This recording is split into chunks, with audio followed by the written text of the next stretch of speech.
자, 수고하셨습니다. 계속해서 보시죠. 자, 이제 책 337쪽에 조합원입니다. 자, 보시죠. 조합원 가기 전에 그 그림 다 아시는 거죠. 대한민국 주인 국민부터 시작하듯이 조합주인은 조합원입니다. 조합원이고, 조합원 전체의 약속, 정관을 만드는 거죠. 중요한 거는 조합원 전체 투표, 총회에서 결정하는 거고요. 또 어지간한 거 결정하자고 대의원회가 있고, 다음에 또 결정한 사항, 정관 총회 대의원에서 결정한 사항 집행하기 위한 집행부로 임원이 있죠. 그 내용입니다. 우선 아직도 조합원의 조합 사이에 차이점이 남아 있죠. 보겠습니다. 337쪽에 2-1번 조합원의 자격 표로 보시면 재개발 도시환경 정비사업은 정비구역 안에 토지 등 소유자로 한다. 토지 등 소유자면 조합원이 되는 거죠. 재건축과 가로주택은 조합 설립에 동의한 자로 한다. 따라서 동의하지 않은 자에 대해서 매도 청구 들어가게 됩니다. 동그라미 1번 문장 그대로고요. 동그라미 2번은 이쪽 이제 조합원 차이점과 다르게 공통점인데 투기 잡자는 거기 때문에 세 번이나 나온 겁니다. 다음 경우에는 그 수인 여러 사람을 대표하는 1인을 조합원으로 본다. 투기 잡자는 거죠. 겉으로 볼 때는 5명 아니면 480명 설치고 다녀도 한 표, 즉 아파트 한 채만 주겠다. 1번 토지건축물 소유권 지상권이 수인의 공유에 속하는 때 8평짜리 땅 480명 공유 한 표죠. 2번 수인의 토지 등 소유자가 1세대에 속하는 때 아까 보셨습니다. 정비구역으로 마감 친 거죠. 근데 그 전에 쪼개놨다고요. 쪼개놓긴 했는데 삼촌도 못 믿겠고 고모도 못 믿겠고 믿을 사람 우리 집 식구밖에 없네. 다 합쳐서 한 표예요. 한 집 식구에 속하면 다 한 표. 다음 쪽이요. 3번 조합 설립인 가후 1인의 토지 등 소유자로부터 토지건축물 소유권 지상권을 양수해서 수인이 소유하게 된 때 이건 당연한 얘기입니다. 조합 설립인가로 명단이 확정된 거죠. 근데 그 다음에 쪼개봤자 명단 확정된 그때로 한다는 겁니다. 2-2번 이쪽에 대해서 비동의자에 대해서 매도 청구죠. 동그라미 1번 재건축 가로주택 정비사업에서 셋째 줄 매도 청구할 수 있다. 작은 1번 재건축 가로주택 조합 설립 동의를 하지 않은 자. 2번 재건축은 건축물 및 부속토지죠. 동시에 갖고 있어야 됩니다. 근데 건축물 또는 토지만 소유한 자. 3번 예외적 시행자, 공적 사유 9가지가 있죠. 그때 시장우수, 주택공사 등 신탁업자, 사업시행자 지정에 동의하지 않은 자. 그러면 놓고 나가시라고요. 뺏을 수 있다는 거죠. 동그라미 2번 집합건물법 규정 생략하고요. 그 아래 표에서요. 둘째 줄 공익사업을 위해서 뺏을 때는 수용. 그때는 표준지 공시가를 기준으로 2명 이상 감정평가업자 집어넣어서 금액 평균 내서 사갑니다. 오른쪽 칸요. 사익사업에서 매도 청구, 집합건물법 민사특별법에 있죠. 그때 민법 쪽 보니까 시가로 사가게 됩니다. 시장 가격이요. 339쪽에 조합원 지위 이전입니다. 당연히 사고 팔 수 있죠. 그러면 산 사람이 조합원이 되는 겁니다. 표에서 동그라미 1번 조합원 지위 이전할 수 있다. 표에서 동그라미 2번 투기과일지구 재건축 경우에는 사봤자 조합원은 지위는 주지 않는다. 동그라미 3번 투기과일지구 재건축이라 하더라도 상속 등 이혼, 이전, 이주, 2년 때는 조합원이 된다는 거죠. 동그라미 1번 조합 설립인 가후 양도, 징역 판결 등으로 권리가 이전된 때에는 조합원 권리 취득한 자를 조합원으로 본다. 동그라미 2번 투기과일지구 재건축 사업의 경우 조합 설립인 가후 건축물 토지를 양수한 자는 유기정에 불구하고 조합원이 될 수 없다. 둘째 줄 양수는 할 수 있지만 셋째 줄 조합원 주의를 주지 않는다. 동그라미 3-1번 위에서 양수란 매매징역, 권리변동을 수반하는 모든 행위를 포함하되 상속 이혼으로 인한 양도 양수 경우를 제외한다. 즉 상속 이혼으로 경우에는 조합원주의 넘어간다. 동그라미 3-2번 투기과일지구의 재건축 사업이라 하더라도 양도자가 다음에 해당하는 경우 양도자로부터 건축물 토지를 양수한 자는 그렇지 않다. 즉 조합원이 될 수 있다. 작은 1번 세대원 근무생업상 사정이나 질병치료, 취약, 결혼을 해서 세대원 전원이 해당 사업구에 위치하지 않은 특광식으로 이전하는 경우. 2번 상소에 따라 취득한 주택으로 세대원 전원이 이전. 3번 세대원 전원이 해외로 이주하거나 2년 이상 해외에 체류하는 경우가 있습니다. 4번은 기타 사유니까 생략하고요. 보시면 그 경우는 이 투기꾼 아닌 A를 보호하자, 도와주자는 거죠. 현금화시켜서 떠날 수 있게 해주자. 그러니까 조합원 주의가 안 된다. 그러면은 살 사람이 없죠. 그러면 꼼짝없이 아는 채로 딴 데로 가야 됩니다. 그러니까 놔둔 채로, 그러니까 현금화 시켜서 즉 팔고 떠날 수 있게 도와주겠다는 겁니다. 자, 여기까지 조합의 차이점에 대한 주된 내용들은 보셨고, 그 다음에 다섯 채가 갖고 있을 때 몇 채를 받냐? 한 채, 두 채, 다섯 채, 세 채, 한 채, 두 채, 다섯 채는 관리 처분 계획에서 보도록 하시죠. 다음 이제 굵은 3번 조합 운영, 이제 저쪽 그림으로 가게 됩니다. 그러니까 3-1번 조합이니까 당연히 정관이 있어야 되죠. 동그라미 2번 조합은 전체 약속이 정관, 전체 약속을 변경하려면 둘째 줄 과반 동의를 받아야 됩니다. 근데 셋째 줄 법으로 정하는 중요한 사항을 변경하려면 조합은 3분의 2 이상 동의를 받아서 변경 인가를 받는다는 거죠. 그러니까 3, 2, 1 총회가 있습니다. 동그라미 1번 당연히 조합에 총회가 있어야 되고요. 동그라미 2번, 3번 먼저 총회 소집에 대한 이러저러한 얘기가 있습니다. 다음 쪽이요. 341쪽에 동그라미 4번 그러니까 총회를 소집하려면 7일 전에는 회의 목적, 안건, 일시, 장소를 정해서 조합원에게 통지해야 된다. 그래야 그러니까 이번 회의에서 뭘 결정할 건지 그러니까 준비를 하고 참여할 수가 있죠. 7일 전. 나중에 뒤에서 보겠습니다만 관리처분계획 총회는 중요한 거죠. 그거는 이제 30일 한 달 전인데 여기는 7일입니다. 그러니까 동그라미 5번 생략하고요. 동그라미 6번 다음 사항은 대의원회에서 의결할 수 없고 총회 의결을 거쳐야 된다. 중요한 건 총회에서 결정하고 어지간한 거 결정하자고 대의원회의죠. 중요한 거는 총회에서만 결정한다고요. 여러 가지가 있습니다. 그 모든 걸 다 외울 필요는 없고요. 굵게 밑줄한 5가지요. 1번 정관의 변경 보셨고 8번 조합 임원의 선임과 해임 그러니까 9의 2번 사업시행계획서 수립과 변경 몇 평짜리 몇 채 만드냐고요. 중요한 거죠. 다음에 10번 관리처분계획 수립과 변경 12-1번 그러니까 조합의 합병과 해산 세부적으로 16가지는 총회에서만 결정을 한다. 322 출석 정족수 동그라미 1번 그러니까 총회 소집 절차 등은 그러니까 의결 방법까지도 정관으로 정한다. 조합 자체적으로 정해서 가는 게 원칙. 그렇지만 동그라미 2번, 3번은 조합마다 따로따로 할 수 없고 이건 법과 시행령으로 정해서 전국 어디든 똑같이 지키게 하겠다. 동그라미 2번 총회에서 의결할 때 10% 이상이 직접 출석해야 된다. 다 우편 투표로만은 안 된다고요. 동그라미 3번 그런데 창립총회와 사업시행계획서 관리처분계획 총회는 20% 이상이 직접 출석하여야 한다. 3, 2, 3 이제 어느 정도가 동의를 해야 결정을 할 거냐. 동그라미 1번 조합 임원의 에임은 과반 출석과 출석 조합원 과반수의 동의로 할 수 있다. 즉 2분의 1 넘고 2분의 1 넘으니까 4분의 1 넘으면 되죠. 4분의 1 초과. 동그라미 2번 정관의 변경, 사업시행계획서 수립 변경, 정비사업 중지 폐지, 관리처분계획 수립 변경은 과반 동의를 받아야 된다. 동그라미 3-1번 정관 중에서 중요한 사항 변경할 때는 3분의 2 이상의 동의를 받아야 된다. 중요한 변경이요. 그러니까 그 중요한 변경인데 그거를 내 입장에서 생각해 보자고요. 내가 저 못된 저 사람을 잘라내야지 할 수도 있지만 다른 저 개똥이들이 작당을 해서 나를 잘라낼 수도 있잖아요. 그러니까 점 조합원 자격 점 그러니까 제명 탈퇴 교체 그러니까 점 예정 부여 위치 변경 점 비용 부담과 조합에게 점 정비사업비 부담 시기와 절차 점 시공자 설계자 선정과 계약서의 내용 이런 것들은 중요한 거니까 그건 3분의 2 동의를 이상의 동의를 받아서 정관을 변경할 수 있다. 동그라미 3-2번 사업시행계획서 관리처분계획은 아까 과반 동의를 받는 건데요. 그런데 그것과 관련해서 정비사업비가 10% 이상 늘어나는 경우에는 조합은 3분의 2 이상 동의를 받아야 된다라고 되어 있죠. 역시 중요한 문제죠. 그 아래 표에서요. 첫 번째 표 개발조합과 정비조합이 있습니다. 개발조합에서는 그러니까 5가지는 총회에서 결정. 근데 정비사업조합은 5가지와 기타 11가지, 16가지는 총회에서 결정.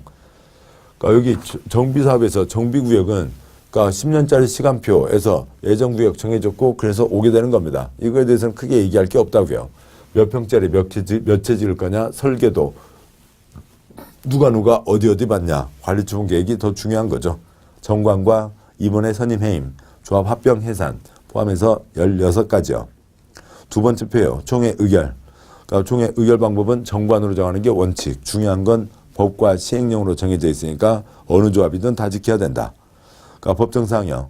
그러니까 임원 해입은 2분의 1 초과, 그러니까 과반 2분의 1 초과요. 반, 과반, 과반이죠. 따라서 4분의 1 초과. 정관 변경과 사업시행계획서, 그다음에 관리처분 계획은 50% 과반 동의, 50% 초과.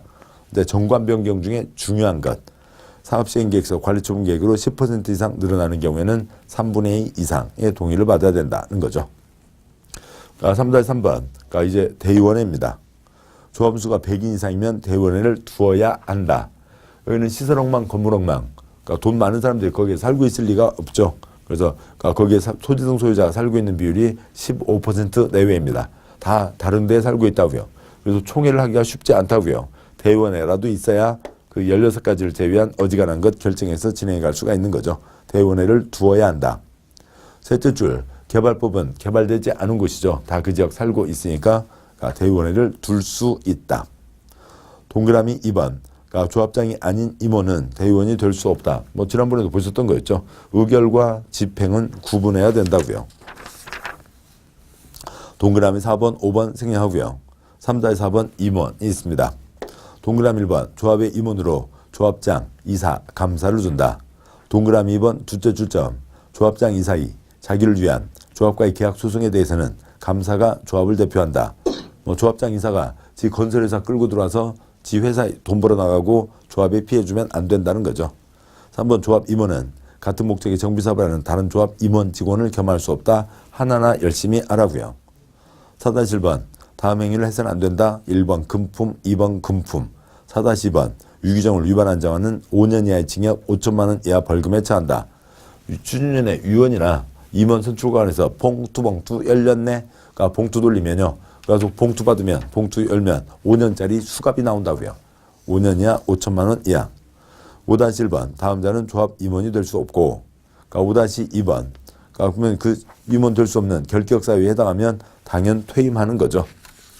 그러니까 5-3번, 정비사업조합 임원으로 결격사유에 해당하여 당연 퇴임된 임원이 퇴임 전에 관여한 행위는 효력을 잃지 않는다는 거죠. 한참 일하고 이제 뭐 어떻게 잘리게 됐습니다. 근데 그동안 이런 거 다 일한 거 다 무효다. 말이 안 되죠. 그다음에 일하면서요. 짜장면집에 짜장면 외상돼 놓고 한참 먹었습니다. 그런데 짜장면집에서 짜장면 먹으러 짜장면값 받으러 왔는데 또 탕수육도 먹었잖아요. 그런데 거기서 그 사람 잘랐는데요. 우리 관계 없는데요. 그러면 안 되죠. 효력을 잃지 않는다가 있습니다. 여기까지 해서 조합까지 만들어졌습니다. 자, 그다음에 사업시행계획서 설계도 짜고 이제 그다음 사업으로 가게 되는데 주체가 섰잖아요. 주체가 섰으니까 건설사 계약 맺을 수 있다라고 하는 거죠. 굵은 4번 요 차이점들은 이제 여기서는 지우도록 하고요.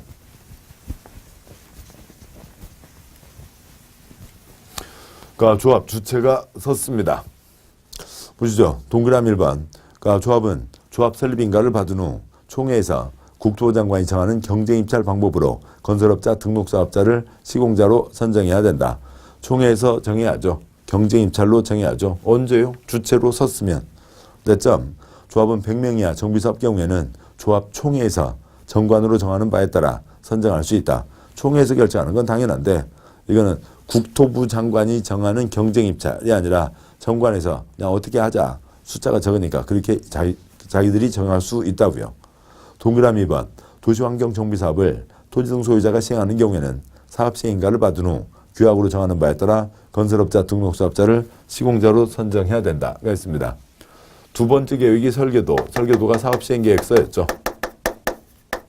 사업시행계획서 써내서 인가를 받아야 됩니다. 그러면 조합이면 조합 서면 이제 건설사를 맺을 수 있죠. 근데 아까 도시환경정비사업, 시장 재개발, 팥죽할머니가 할 수 있죠. 팥죽할머니 때는 조합이 아니라 팥죽할머니, 토지등 소유자가 하는 거니까 여기를 없이 가는 겁니다. 그러면은 정비구역 지정돼서 팥죽할머니가 정해졌죠. 그러면은 팥죽할머니가 그냥 계속 지금 뭐 하고 계세요? 팥죽 끓이고 계시죠. 팥죽할머니가 처음 정비사업 주체로 나서는 때가 언제예요? 사업시행 인가를 받을 때죠. 그래서 주체로 서면 사업시행 인가를 받으면 시공자를 선정할 수 있다는 거죠. 근데 토지등 소유자니까 규약으로 정하는 바에 따라 팥죽할머니, 호박죽할머니 같이요. 동그라미 3번 아까 있었던 거였고요.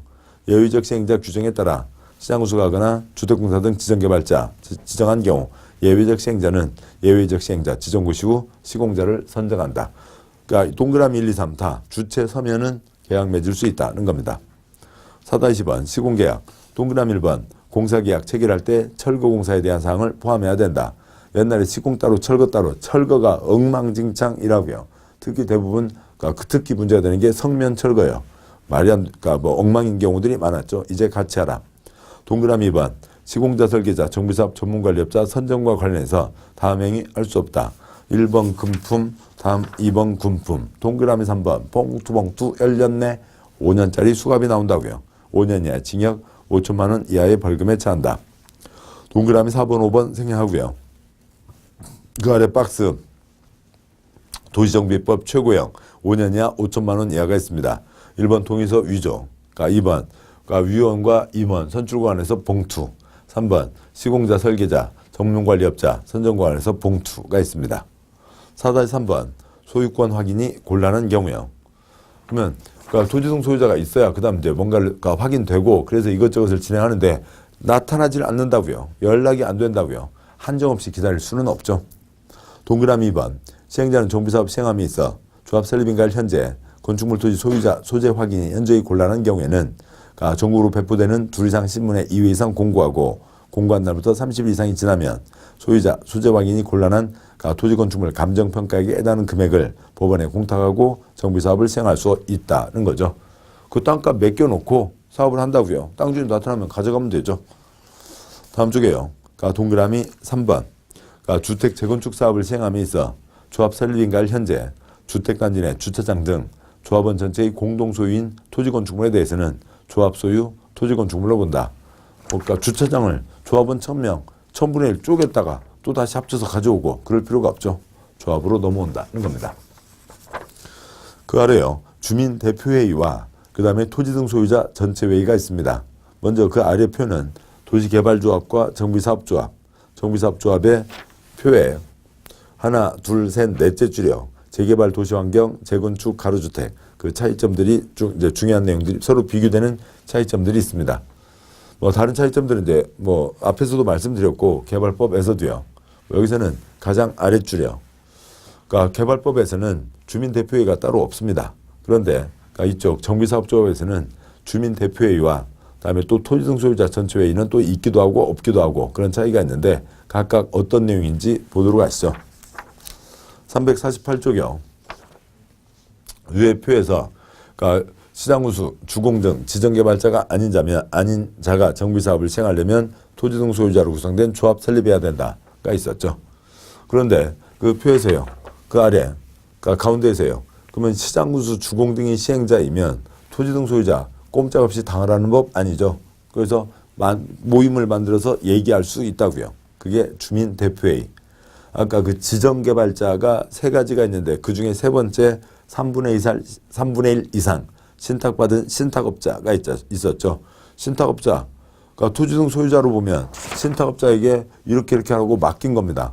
근데 신탁업자가 그걸 신탁받아서 집 마음대로 하면 안 되잖아요. 토지등 소유자들이 뭔 소리, 그러니까 이렇게 하라고 얘기를 할 수 있어야죠. 토지등 소유자 전체회의를 구성해서 얘기를 하는 겁니다. 그 흐름들을 아시면 되고 굵은 1번에 그림 아래 동그라미 1번 정비구간의 토지등 소유자가 시장우수 주택공사 등의 사업시행을 원하는 경우 사업시행을 원활하게 하기 위한 주민대표기구를 정비구역 지정고시 후 구성한다. 동그라미 2번 대표기구니까 과반 동의를 얻어서 구성하며 구성했으면 시장우수의 승인을 받고 동그라미 4번 주민대표회의 또는 세입자는 사업시행자가 지금 시장우수 주공이죠. 그들이 일정한 사항에 대해서 시행규정을 정할 때 의견을 제시할 수 있다. 얘기하자고 만든 모임입니다. 굵은 2번 지정개발자 가운데 신탁업자가 시행자일 때 나머지 땅을 맡긴 토지등 소유자 전체회의가 구성된다고요. 동그라미 1번 그러니까 법 8조 사항 8호 예외적 시행자 9가지 가운데 그 8번째 사유입니다. 근데 그 사유 중에 2에 2가 있었고요. 그래서 전체 9가지 사유가 되죠. 그러니까 주택 재개발 사업 및 주택 재건축 사업, 조합 설립을 위한 동의여건 이상에 해당하는 자가 신탁업자를 주택 재개발 재건축 사업 시행자로 지정하는 것에 동의한 때가 있었다고요. 그 규정에 따라 시행자로 지정된 신탁업자는 다음 사항에 대해서 해당 정비사업이 토지등 소유자 전원으로 구성되는 회의 토지등 소유자 전체 회의의 의결을 거쳐야 된다. 신탁을 받은 거죠. 그러니까 업무 위탁을 받았으면 이쪽에 얘기를 듣고 일을 해야죠. 전체 회의의 의결을 거쳐서 진행을 하는 겁니다.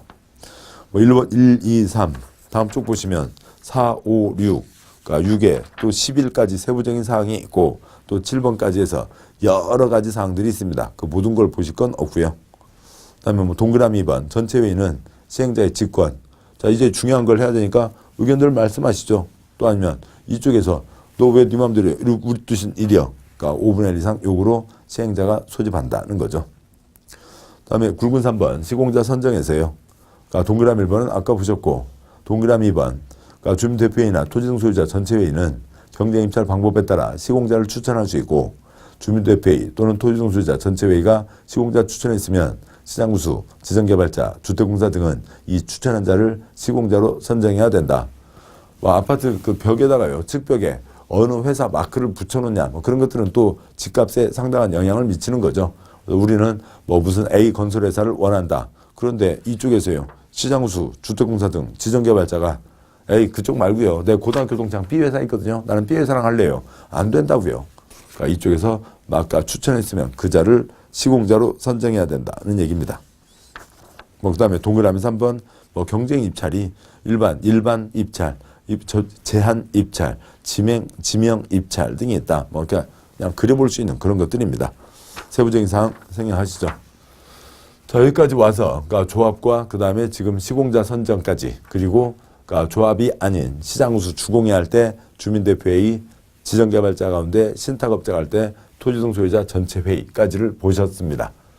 자 이제 이것으로 그러니까 그러니까 2장 그러니까 정비계획으로 정비구역 지정하고 그 효과까지를 다 보셨네요. 네, 그 다음은 이제 설계도를 짜게 되는 거죠. 뭐 설계도는 뭐 담을 내용이 많지 않죠. 왜냐하면 전국에 100개 사업이 있으면 100개 사업마다 도면은 다 다른 거지. 도면이 같은 내용이 많지 않을 거잖아요. 첫 번째 계획, 두 번째 계획, 세 번째 계획, 두 번째 계획 인가 받는다가 초점인 거죠. 다음 세부적인 사항은 초점이 아니라고요. 먼저 제1절 재개발 재건축 소형주택과 재개발 임대주택이 있습니다. 법조문 가기 전에 그 350쪽에 있는 그림을 보도록 하실까 그림과 설명 보도록 하시죠. 그러니까 왼쪽에서요. 먼저 문장 보고 다시 그림 설명드리겠습니다. 1번 왼쪽 정비계획에 정한 용적률대로 설계도를 작성해서 재건축 사업을 할 수 있다. 그러니까 용적률을 크게 완화받는 대신 그것을 포기하고 소형주택도 짓지 않는다. 용적률 300% 줬습니다. 그래서 만짜리 땅에 3만 제곱미터 면적을 내서 조합원 가져가고 일반 분양하는 거죠. 그러니까 작은 2번 오른쪽 그림 한 예로 주택 재건축 사업을 하면서 60 이하 소형주택도 짓겠다고 하면 법적 상한 용적률까지 완화받을 수 있다. 국토계획법 용적률 그러니까 500, 1500, 400, 100, 계획관리 100, 나머지 80이죠. 주거지역 500%까지 완화받을 수 있다. 완화받은 용적률의 70%를 조합원에게 더 큰 면적 제공하거나 일반 분양하고 완화받은 용적률의 30%를 60제곱미터 이하 소형주택으로 지어 공개 추천 방법으로 선정해서 시도지사에게 공급한다. 시도지사 등이 해당 소형주택을 매입해서 공공임대사업을 한다. 인수된 소형주택은 임대주택 또는 전세주택으로 활용한다. 법조문이 그런데요. 임대하고 전세하고가 무슨 차이예요? 임대 안에 전세와 월세가 있잖아요. 물론 뭐 깔세도 있고 반전세도 있습니다만 아무튼 임대 안 살아본 사람들이 이런 문제를 이런 조문을 만드는 거죠. 아무튼 뭐 그런 취지입니다. 자 보시죠. 그러니까 2번 오른쪽 60 이하 60제곱미터 이하 그러니까 그동안 워낙 큰 평수를 많이 지어왔잖아요. 작은 평수가 필요합니다.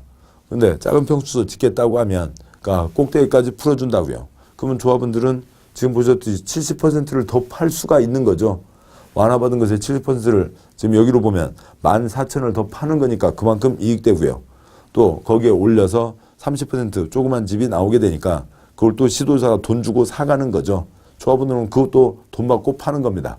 거기는 이제 물론 1.8배 덤태기는 안 되겠습니다만 그렇게 해서 조합원한테는 큰 이익이 되고 그거라도 일부 완화받은 것의 30% 6,000제곱미터에 해당하는 것을 그러니까 60제곱미터로 한다고 하면은 뭐 100채가 만들어질 거잖아요. 그것을 사서 그러니까 이제 공공임대사업으로 내겠다라고 하는 겁니다.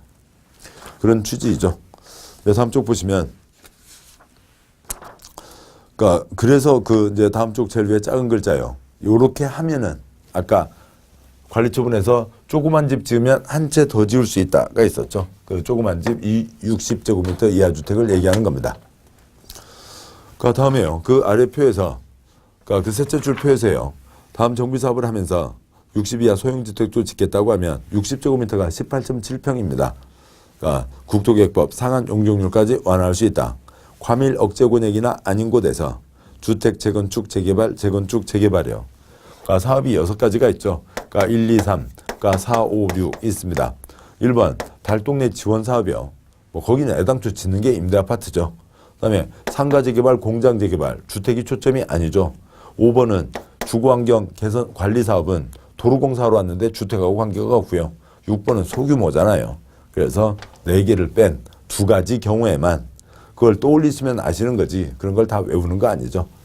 그러니까 과밀 억제 권역 서울 위로 의정부 아래로 수원 성남이든 또 아니면 전국 어디든 이제 할 수가 있는 겁니다. 몇 %까지는 생략하죠. 문장 이제 다 보신 거예요. 그러니까 내용으로 다 말씀드린 겁니다. 그래도 빨리 읽으면 1-1번 동그라미 1번 다음에 해당하는 정비사업을 시행하면서 60 이하 소형주택도 짓겠다고 하는 경우 시행자는 정비계획으로 정해진 용적률에도 불구하고 도시계획위원회 심의를 거쳐 국토계획법 법적 상한 용적률까지 건축할 수 있다. 1번 과밀 억제 권역의 재건축 재개발 2번 과밀 억제 권역 외의 지역으로 시도 조례로 정하는 지역에서 하는 재건축 재개발이 있습니다. 동그라미 2번 그러니까 법적 상한 용적률에서 그러니까 정비계획으로 정해진 용적률을 뺀 용적률 완화받은 용적률에 일정한 비율에 해당하는 면적의 60제곱미터 이하 소형주택을 건설해야 된다라고 하는 거고요. 다음 쪽이요.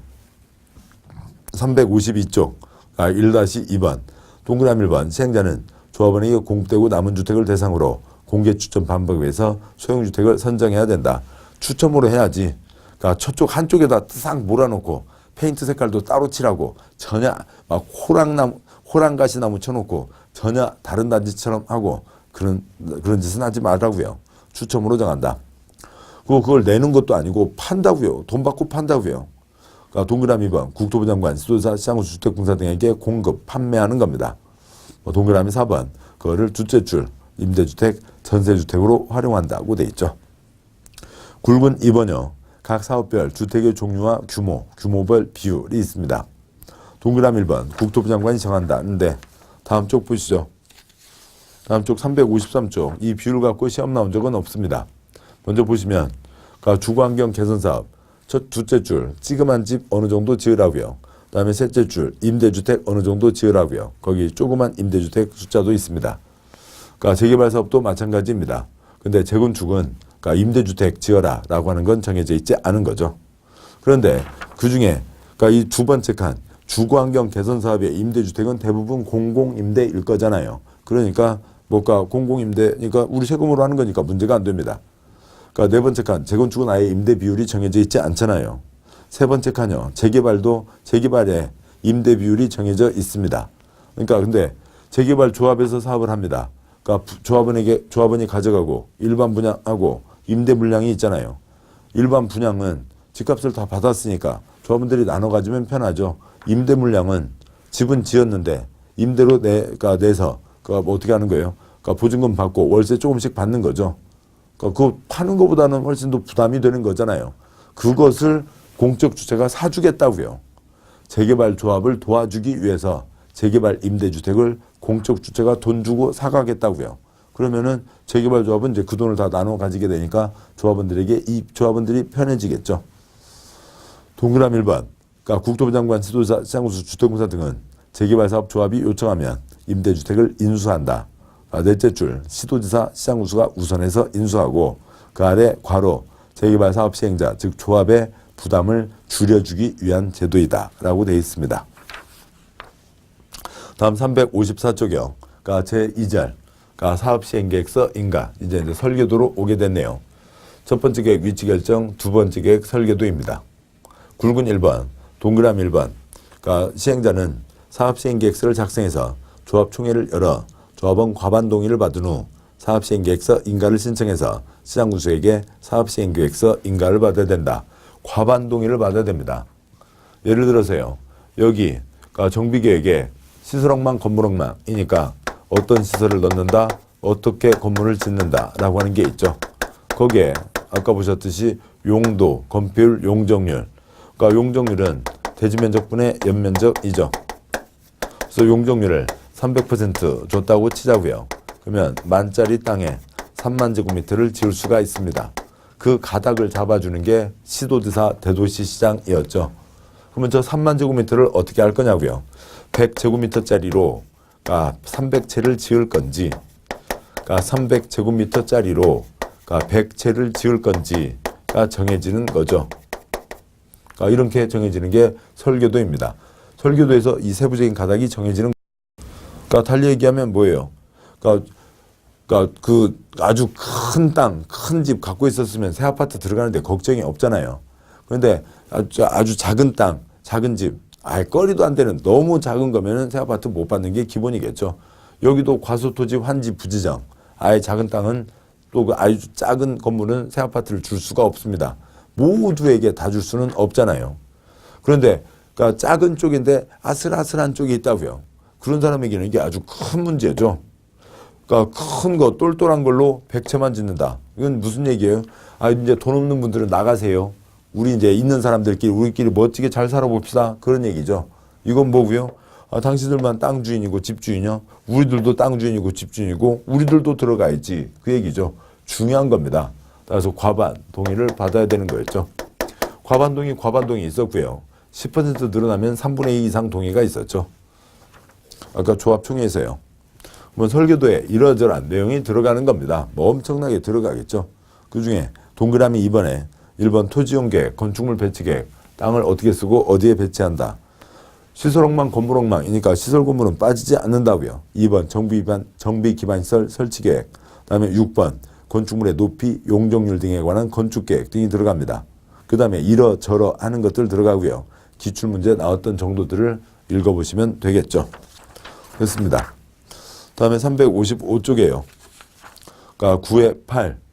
토지건축물에 대한 권리자 및 권리의 명세, 수용, 사용할 토지건축물의 명세 및 소유권의 권리 명세 등이 포함됩니다. 설계도에 시설억만 건물억만이어서 어떤 시설 어떻게 집어넣고 어떤 건축물 어떻게 짓는다라고 하는 건 당연히 들어가는 거고요. 그 다음에 여기에 수용대상, 건축물의 명세, 세부적인 목록이 포함되는 겁니다. 환권이죠. 종전 토지건축물 대신에 새 토지건축물을 바꿔주는 환권입니다. 환권이지만 예를 들어서 어느 사업에서 90제곱미터 이상이면은 새 땅을 준다고 정해졌다고 치죠. 그러면 30제곱미터 가진 사람은 이 사람까지는 줄 수가 없잖아요. 돈 줘서 내보내야 되는 겁니다. 근데 30제곱미터 가진 3명이 모이면 이제 하나에 맞춰지는 거죠. 그 얘기는 또 좀 이따 보도록 하고, 일단 이렇게 선이 정해지면 그 선이 안 되는 사람에게는 줄 수가 없잖아요. 돈 줘서 내보내야 됩니다. 공익사업이죠. 수용이라고요. 수용대상 목록이 포함됩니다. 수용대상 목록 떠올리시죠? 토지부상법 목록이 나오게 된다고요. 뒤에 다시 나옵니다만 여기서 보시면 괄호 9의 8의 괄호 도시정비법 사업시행계획서 인가고시로 토지건축물 명세가 고시된다. 토지보상법, 토지보상법에 따르면 또 그 얘기요. 이제는 익숙해지셔야 됩니다. 지금 세 번째 나오는 거니까요. 시설사업에서 길게 말씀드렸죠. 수용을 하려면, 돈 주고 뺏으려면, 돈 주고 살려면 목록 대상 물건이 있어야죠. 매매계약서에 물건이 안 써져 있는 매매계약서는 말이 안 되잖아요. 그 수용대상 목록이 정해져야 되는데, 그런데 목록이 달랑달랑 따로 돌아다니는 게 아니라 어디에 포함되는 거예요? 사업인정에 포함되는 거죠. 목록 발표가 됐습니다. 목록 발표가 됐으면 이쪽 목록 또 발표할 필요 없다. 사업인정 필요 없다. 사업인정 받은 것으로 보자라고 하는 거죠. 그래서 괄호의 셋째 줄, 둘째 줄, 토지보상법에 수용대상 토지 등의 목록 고시를 따로 할 필요 없다. 토지보상법에 사업인정 고시를 따로 할 필요 없다. 도시정비법 사업시행계획서 인가고시를 토지보상법에 사업인정 고시로 본다라고 하는 얘기죠. 이상이 있습니다. 그 다음에 세부적인 세부 규정들이 있고 356조 굵은 3번 사업시행계획서 인가 절차. 누구한테 인가를 받냐면 시장군수에게 인가를 받는 거죠. 뭐 관청을 억지로 강조하진 않았지만 또 관청 뭐 여기 계속 표현들은 나오는 거니까 관청에 대해서 간단히 짚도록 하죠. 아까 보셨듯이요. 처음에 보셨듯이 정비 기본계획형, 예정구역 여기는 특별시 광역시 시에 세우는 거죠. 시에 대도시도 있고 소규모시도 있습니다. 소규모시 안 세우는 데 있고 군 안 세우죠. 특별시장, 광역시장, 대도시장 자기가 결정합니다. 소규모시장은 도지사에게 올리죠. 국토의 개발과 보전에 대한 결정, 친정대교, 시대교, 시댁입니다. 정비구역 지정, 누구라고요? 시댁이죠. 특별시장, 광역시장, 도지사, 대도시시장이죠. 세종과 제주 언급하는 거 빼고요. 다 됐습니다. 이거 빼고는 시댁 두 번 빼고는 다 누구예요? 시장군수, 즉 시장군수구청장입니다. 재건축 가니마니 결정 누구예요? 시장군수구청장. 조합 설립 추진위원회 승인 시장군수구청장. 조합 설립인가? 시장군수구청장. 사업시행계획서인가? 시장군수구청장. 그다음에 관리처분계획인가? 시장군수구청장. 공사 끝 준공인가? 시장군수구청장. 소유권 이전하려면 시장군수구청장에게 보고하고 넘어가게 됩니다. 따라서 정비사업 다 두 가지 시댁은 아시죠? 시댁 빼고 나면 나머지는 다 시장군수구청장입니다. 자, 계속 가시죠. 356쪽에 표 첫째 줄에서요. 시장군수가 자기가 마지막 확정을 하게 되는 겁니다. 시장군수는 자기가 작성해서 뭐요? 끝에 두 번째 칸 공람 절차 거치면 되죠. 주택공사 등 인가시청 올리면 시장군수가 공람 거쳐서 인가합니다. 조합 등은 뭐 받으라고요? 과반 동의. 10% 증액이면 3분의 2 이상 동의를 받고 인가시청 올리면 시장군수가 공람 거쳐 인가한다고요. 됐습니다. 다 됐죠. 3-1번 동그라미 1번 조합 등은 둘째 줄 총회를 개최해서 동의를 받는다. 둘째 줄 과반 동의를 받아야 되고 셋째 줄 10% 이상 늘어나면 3분의 2 이상 동의받아야 된다.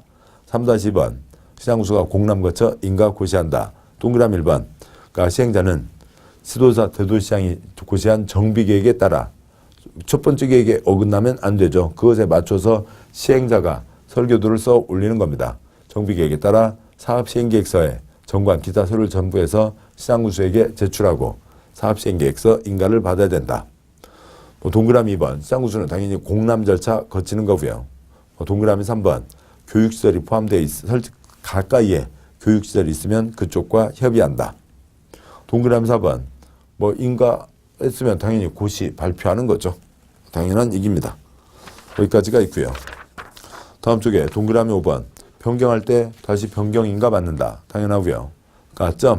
조그만 변경 위치를 변경하지 않는 범위에서 건축물이 아닌 부대 복리시설 설치 규모 확대 그다음에 대지 면적 10% 범위에서 변경 그런 경미한 사항 변경 때는 시장군수에게 신고하고 변경할 수 있다. 인가 변경 인가, 경미한 건 변경 신고로 이어지고 있네요. 자, 이상 내용이 있습니다. 358조경 제3절 사업시행계획서 인가의 특례와 효과가 있습니다. 특례, 특별한 예외예요. 사업시행계획서 자체가 사업마다 설계도면은 다 다르잖아요. 그러니까 이거에 대해서 세부적인 내용이 아주 이렇게 어느 정도 있긴 하지만 그런데요. 이거에 대해서 깊게 시험에 낼 게 없는 겁니다. 근데 그 중에서도 또 특별한 예외라고요. 문제를 내다 보니까 거기를 짚은 거지 이것의 특례 규정까지를 다 외워야 될 내용들은 아니라고요. 맥의 흐름을 잡자고요. 띄엄띄엄 지금 358쪽을 다 보셔도 동그라미 2번 끝에 한 번, 그다음에 동그라미 4번 한 번, 세 번 나온 겁니다. 30년 시험, 26번 시험 중에서 지문 3개 나왔다고요. 그것도 어느 한 자리가 아니라 띄엄띄엄인데요. 지문 한 번 나온 모든 것들을 다 외울 내용은 아닙니다. 근데 아무튼 짚으니까 짚긴 합니다. 먼저 문장 보기 전에 위에 있는 표를 보시죠. 일반적인 경우에 비한 특례, 특별한 예외라고요. 먼저 보시죠. 사업시행 인가 신청 때 아까 조합은 과반 동의를 받아야 되죠. 근데 지정개발자 땅 부작하려면 면적 2분의 1, 쪽수 과반 동의가 있어야 된다고요. 거기도 과반 동의도 있어야 되지 아무것도 없이 자기 마음대로 갈 수는 없죠. 그다음에 재건축 사업에서요. 정비구역을 지정해서 가면은 시민 거쳐 지정합니다. 근데 가로주택은 정비구역을 지정하지 않고 재건축 중에서 정비구역을 지정하지 않고 하는 곳이 있죠. 재건축 중에 정비구역을 지정하지 않고 가면 그러니까 거기는 뭐가 없어요? 심의를 거친 적이 없습니다. 먼저 일반적인 경우에요. 심의 거쳐 정비구역을 지정하고 여기 설계도 같은 경우야. 그냥 그러니까 다 정해진 것에 맞춰서 도면 짜는 거니까 심의를 거치지 않는다고요. 그런데 특례를 보시죠. 특례는 정비구역이 아닌 재건축의 경우에는 정비구역이 없으니까 심의를 거친 적이 없잖아요. 그러니까 이제라도 심의라도 한 번은 거쳐야죠. 아무건 시장구수가 전문가가 아닌데 아무것도 없이 도장만 턱턱 찍을 수는 없잖아요. 심의 한 번은 거쳐야 된다. 그 얘기입니다. 그 다음에 그 표의 넷째 줄이요. 도시환경정비사업 계도 3하나이죠. 계도 3하나. 그래서 여기서 3하나 도시환경정비사업을 조합이 하면 3하나 4분의 3, 2분의 1 동의를 받아서 오는 겁니다. 자, 그런데 조합이 아니라 토지 등 소유자가 한다고요. 토지 등 소유자가 하면 3하나에 3, 총수 4분의 3 동의를 받으라고요. 또 지정개발자가 뭐예요? 땅 부자가 하는 거죠. 땅 부자가 하는데 민간 건설회사도 자빠지는 판에 땅 부자 개인도 자빠질 수 있는 거죠. 그러니까 돈 좀 묻어놓고 하시라고요. 못 믿겠다고요. 묻어놔라라고 하는 게 있습니다. 여기까지고요. 뭐 그거에 대한 문장들인데 뭐 보시죠. 그러니까 동그라미 1번, 굵은 1번엔 동그라미 1번. 시행자가 지정개발자면 사업시행인가 신청하기 전에 토지면적 2분의 1 동의와 과반 동의를 받아야 된다. 동그라미 2번 시장구수는 정비구역이 아닌 구역에서 시행하는 재건축사업 심의 거친 적 없죠. 그래서 건축물 높이, 층수, 용적률 등 일정한 사항에 대해서 시공구에 설치하는 건축인의 심의를 거쳐서 사업시행인가를 한다. 동그라미 3번 도시환경정비사업 조합이면 계도 3하나. 근데 토지등 소유자가 시행하려면 사업시행인가 신청하기 전에 사업시행계획서에 대해서 토지등 소유자 4분의 3 이상 동의를 받아야 된다. 동그라미 4번 도시환경정비사업 사업시행인가를 할 때 정비사업 시행자가 지정개발자 땅 부자면 20% 예치하게 할 수 있다. 못 믿겠다 꾀꼬리 돈 묻어주세요. 예, 지금은 소유권 이전 고시 후 사업이 다 끝나고 넘겨준 다음에 청산금 지급이 완료된 때 이를 반환한다. 잘 끝냈으면 돌려줘야죠. 뭐 이상 내용들입니다. 다음 쪽이요. 동그라미 5번. 시행자는 일부 건축물의 존치, 리모델링에 관한 내용이 포함된 사업시행계획서를 작성해서 사업시행인가 신청할 수 있고 시장구수는 인가를 할 수 있다. 정비사업은 대부분 철거해서 가는 게 기본이죠. 그런데 몇 개는 놔두고 가겠습니다. 뭐 지은 지 한 2년, 5년 된 상가 꼭 다 철거할 필요는 없잖아요. 다음에 굵은 2번. 사업시행계획서 인가의 시기 조정이 있습니다. 사업시행계획서 사업시행 인가가 있고 관리처분계획 인가가 있으면 사업에 들어가게 되죠. 철거를 합니다. 그러면 사람들 나와야죠. 나와서 전셋집 구해야 됩니다. 그런데 어느 동네에 전셋집이 지금 모자란다고요. 또 막 몇 군데가 하고 있어서 어수선합니다. 그러면 좀 지둘려 주세요. 할 수 있다고요. 지둘려. 그게 뭐예요? 시기조정이죠. 근데 사업시행 인가나 관리처분계획 인가는 시장구수의 권한이죠. 시장구수는 지가 판단해서 좀 시기를 조정하면 되고 시장구수 윗사람, 시도지사가 시장구수 보고 좀 도장 좀 늦게 찍어주시지 할 수 있다고요. 동그라미 2번. 시도지사는 이러저러한 사유가 있으면 넷째 줄 시기를 조정하도록 시장구수에게 요청할 수 있다는 거고요. 동그라미 3번. 이 경우 사업시행인가 관리처분계획 인가 조정 시기는 인가 신청일부터 1년을 넘을 수 없다. 신청이 들어왔으면 요건은 처리를 해야 되는데 1년까지는 지둘려 할 수 있는 거죠. 1년도 넘게 하는 건 이 사람들에게 조합원들에게 피해를 주는 거죠. 굵은 3번. 사업시행 인가 후 조치. 동그라미 1번. 정비구역 안에 국공유재산은 정비사업 외의 목적으로 매각 양도할 수 없다. 뭐 당연한 얘기죠. 그런데 좀 주거환경 개선구역에서는 이제 더 뭐 아무튼 거기도 뭐 거기는 대부분 또 공적인 땅이잖아요. 세부 규정 생략합니다. 동그라미 2번. 시장구수는 사업시행 인가를 한 경우 그 사실을 관할 경찰서장에게 통보하고 순찰 강화 등을 할 수가 있다. 동그라미 3번. 사업시행자는 기업형 임대주택 원활히 공급하기 위해서 사업시행인가를 받은 후에 기업형 임대사업자를 선정할 수 있다. 기업형 임대사업자라고 하는 게 그냥 이제 뭐라고 그럴까요? 민간 임대입니다. 민간 임대고요. 민간 임대주택법이 따로 있고요. 그러니까 공공 임대를 많이 확대하는 대신 민간 쪽에다 다 넘긴다고요. 다 시장이죠. 네덜란드는 전체 집의 80%가 공공 임대예요. 그런데 우리나라는 공공 임대 수가 아주 적죠. 그러면 우리가 낸 세금을 알뜰하게 써서 공공임대를 해야 되는데 세금을 어디다 쓸 데가 많잖아요. 바쁘잖아요. 그러니까 안 하고 민간에게 임대 시장을 맡기는 겁니다. 그래서 어느 그 집장사 하겠다는 집장사가 아니라 집주인 세내주겠다는 사람이 그러니까 좀 약간 뭐 돈이 있고 돈 있는 업체면은 개인 땅 수용해서요. 심지어는 개발 제한 구역까지 풀어가면서요. 그러니까 민간 임대를 할 수가 있습니다. 뭐 8년 이상 100채 이상인데요. 그건 이제 다른 법에 있고 그거 하면 하겠다. 그러면 그냥 그쪽 법에 기업형 임대 사업이라고 하는 게 있어요. 그런데 그거를 꼭 또 이상하게 영어를 갖다 또 붙여놓잖아요. 아, 그러면 법을 영어로 만들든지 아니면은 기업형 임대사업이라고 했으면 그냥 기업형 임대사업이라고 하면 되는데 요즘 요즘 나오고 있는 신문이나 언론에서는 또 다 뭐라고 그러냐면 뉴스테이 그러고 있잖아요. 그러니까 뭐 뉴스를 테이가 진행을 하나요? 김태희 씨가 뉴스를 진행하나요? 아무튼 뉴스테이 뭐 그렇게 얘기하고 있습니다. 아무튼 그래서 그러니까 워낙 지금 올해 정책적으로 그러니까 뉴스테이를 그 강조하고 있는 거죠. 뉴스테이래요. 아무튼 뉴스를 김태희 씨가 하는 건 아니고요. 아무튼 그래서 뭐 그 얘기가 여러 군데 나오고 있고 그 기업형 임대사업자에 대해서는 나올 때마다 뭐 토막토막 조금 초점들은 두실 필요가 있는데 아무튼 뭐 그렇습니다. 자, 그래서요.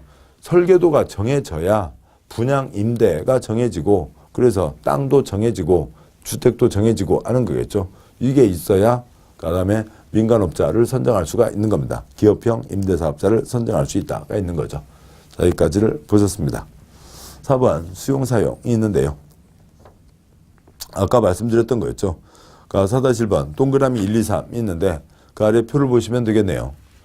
그러니까 표 3칸, 첫 번째 칸, 그러니까 공익사업 공적 성격이 센 4가지는 수용합니다.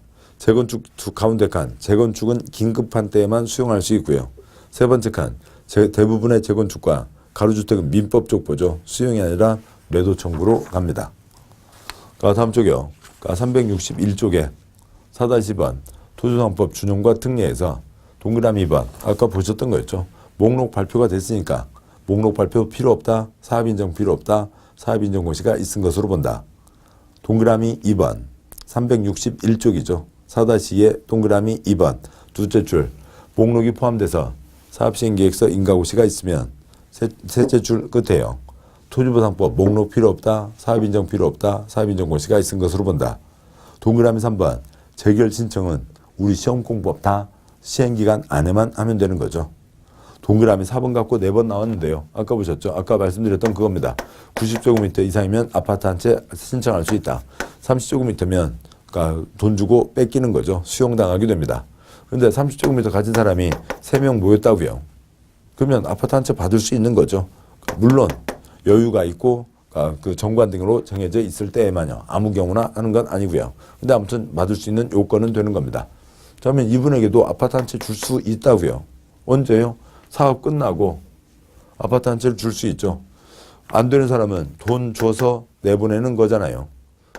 그러니까 뺏은 다음에 돈 줘요. 돈 주고 뺏어요. 물론 동시행기는 합니다만 돈 주고 뺏는 거죠. 돈 주고 뺏는 겁니다. 근데 여기는 돈이 아니라 나중에 사후에 또 뭐예요? 돈이 아니라 아파트로 콘크리트로 줄 수 있다. 동그라미 4번 대지건축물 현물 보상하는 경우 토지상법 규정 돈 주고 뺏는 거죠. 그다음에 사전 현금 보상에 불구하고 나중에 아파트로 한 채 줄 수 있다. 준공인가 이후에 현물 보상할 수 있다가 있습니다. 361쪽 아래에 있는 표는 다 아시는 거고요.